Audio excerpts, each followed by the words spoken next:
Hello every one. ഇന്ന് ലോകം നേരിടുന്ന ഏറ്റവും വലിയ വെല്ലുവിളികളിൽ ഒന്നാണ് പൊല്യൂഷൻ, അല്ലേ? നമ്മൾ ഇന്ന് അനുഭവിക്കുന്ന സകല എൻവയോൺമെന്റൽ ഇഷ്യൂസിനും കാരണം മലിനീകരണമാണ്. പ്രധാനമായും പ്ലാസ്റ്റിക് മാലിന്യങ്ങളെ പറ്റിയാണ് നമ്മൾ മിക്കപ്പോഴും കേൾക്കാറ്. എന്നാൽ ഇന്ന് പ്ലാസ്റ്റിക്കിന് മുകളിൽ വെല്ലുവിളി ഉയർത്തി മറ്റൊരു വില്ലൻ രംഗത്തുണ്ട്: ഇ വേസ്റ്റ്, അതായത് ഇലക്ട്രോണിക് വേസ്റ്റ്. കഴിഞ്ഞ കുറച്ച് വർഷങ്ങളായി ലോകം ടെക്നോളജിക്കലി വലിയ പുരോഗതിയാണ് കൈവരിച്ചിരിക്കുന്നത്. ഇലക്ട്രോണിക് ഡിവൈസുകളുടെ ഉപയോഗം പല മടങ്ങ് വർദ്ധിച്ചു. അതിന്റെ ഭാഗമായി ഉപയോഗശൂന്യമായ ഇലക്ട്രോണിക് ഡിവൈസുകളുടെ എണ്ണവും വർദ്ധിച്ചു വന്നു. അവയെയാണ് ഇലക്ട്രോണിക് വേസ്റ്റുകൾ എന്ന് വിളിക്കുന്നത്. ഇന്ത്യയിൽ കഴിഞ്ഞ 5 വർഷത്തിൽ 72.54% ഉയർച്ചയാണ് ഇ വേസ്റ്റ് ജനറേഷനിൽ ഉണ്ടായത്. അതിനാൽ തന്നെ ഇവ സംസ്കരിക്കുക എന്നത് വലിയൊരു വെല്ലുവിളിയായി തുടരുകയാണ്.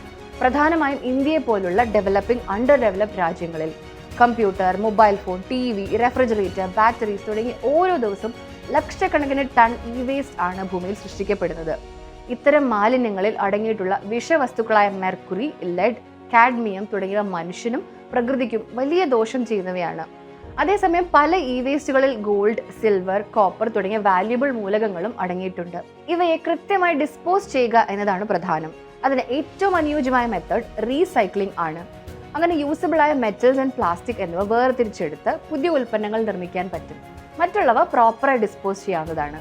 എന്നാൽ വീടുകളിൽ നിന്ന് അനധികൃതമായി ഇ വേസ്റ്റുകൾ ഏറ്റെടുക്കുന്ന പലരും ആവശ്യമുള്ളവ എടുത്ത ശേഷം മിച്ചമുള്ളത് വലിച്ചെറിയുകയാണ്. ഇത് പൂർണ്ണമായും തടയേണ്ടതുണ്ട്. അതിനാൽ ഇക്കാര്യം സർക്കാരിന്റെ മേൽനോട്ടത്തിൽ ചെയ്യുന്നതാണ് നല്ലത്. നിലവിൽ ഹരിതകർമ്മ സേനയുടെ നേതൃത്വത്തിൽ ഇ വേസ്റ്റ് ഏറ്റെടുക്കുന്നുണ്ട്. സർക്കാരിന്റെ കീഴിലല്ലെങ്കിൽ സർക്കാർ അപ്രൂവലോടെ പ്രൈവറ്റ് സെക്ടറിലോ ഇ വേസ്റ്റ് കളക്ഷൻ സെന്റേഴ്സ് തുടങ്ങാവുന്നതാണ്. But the authorities should monitor them. മറ്റൊരു വഴി റീയൂസിംഗ് അല്ലെങ്കിൽ റീഫർബിഷിംഗ് ആണ്.